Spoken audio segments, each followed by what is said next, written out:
দই ইলিশ, সুস্বাদু দই ইলিশ। পদ্মা নদীর ইলিশ পেয়েছি আমরা, কি সুন্দর ধুয়ে রাখা হয়েছে, মাছের টুকরোগুলো অসাধারণ দেখতে। হলুদ গুঁড়ো দিলাম, তারপর দিলাম নুন।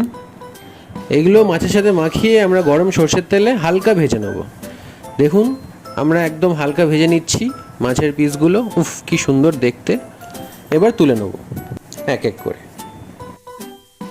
এরপর একটা মিক্সিতে আমরা নিলাম 2 চামচ সাদা সর্ষে, 2 চামচ কালো সর্ষে, 2 চামচ পোস্ত, 3টে কাঁচা লঙ্কা, নুন পরিমাণ মতো।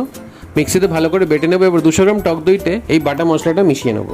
গরম সর্ষের তেলে 2 চামচ কালো জিরে দেওয়ার পর এই মিশ্রণটা আমরা ঢেলে দেবো। তার সাথে দেবো হলুদ গুঁড়ো, নুন স্বাদ অনুসার, তারপর পরিমাণ মতন জল দিয়ে মাখাতে থাকবো। তারপর ইলিশ মাছগুলো দিয়ে দেবো এক এক করে।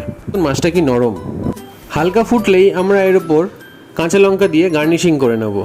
ব্যাস তৈরি হয়ে গেল আমাদের সুস্বাদু দই ইলিশ। গরম ভাতের সাথে অপূর্ব লাগবে।